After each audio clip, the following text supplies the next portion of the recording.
Hi there, my name is Ed Dickinson. My smaller friends call me Mr. D, and I'm a proud first grade teacher here at Max Larson in Coldwater. This is my first year with Coldwater, but it's my 26th year in education. I've served as an elementary teacher, a middle school teacher, a technology coach, and an elementary school principal during those 26 years. I'm excited to be back in the classroom, working with kids at the most intense level sometimes as we work with our new learners and enjoy the excitement of watching them grasp concepts and master all those amazing things that we do in first grade. Um, Thinking about literacy instruction that we do in our classroom, stations have changed a little bit, or centers, um, since I was in the classroom before becoming an administrator to now. That was about 9 years or so in between. And so I've really had to be thoughtful and intentional in thinking about my stations and what activities kids will be doing during those stations. I want to make sure they're activities that drive the instruction we're doing in the classroom, that support the learning we're doing, but that also they're activities that kids can do independently, because that's always our goal, is that we want kids to work as if the teacher were not even part of the process, learning and working on their own. I've been able to use lots of ideas. I've got some fantastic teammates that share resources all the time. Julie is always supportive and willing to be a thought partner as I consider what I can do with my stations to make sure that they have the right level of rigor and they're focused on the right skills and tasks. And I'm especially fortunate to be able to work with Mindy as an instructional coach. She comes in and honestly, when she's in our room, it's just like she's part of the action.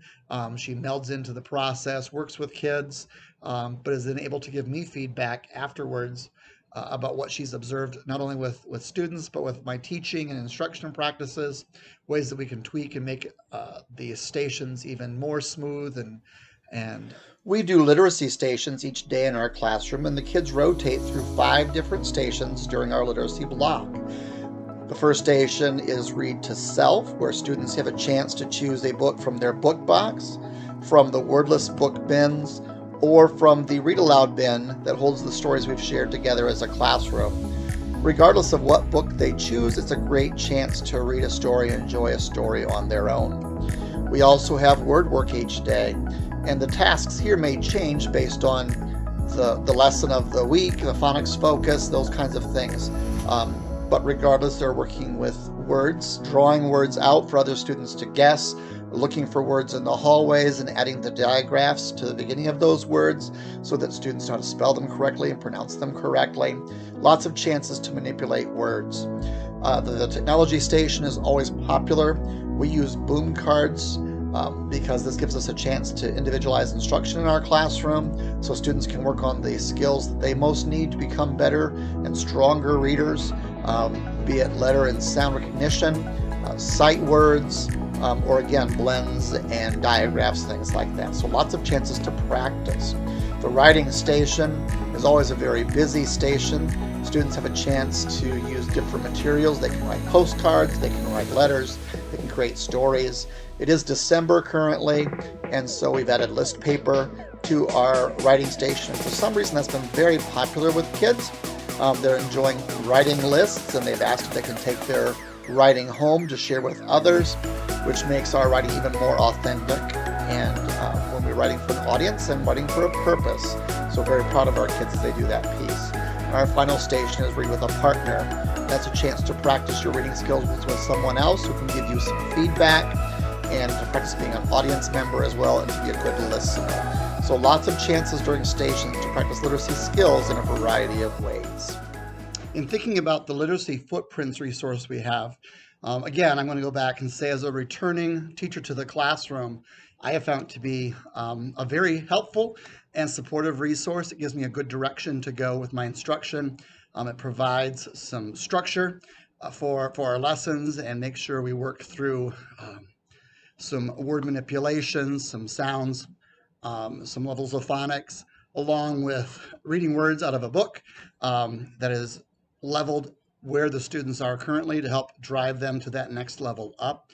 Um, we have a variety of books within that program, fiction and nonfiction, and the kids typically enjoy most of the stories. There's always a clinker here and there that they don't quite connect with as well, but for the most part, the kids are excited about the new stories. We pull them out.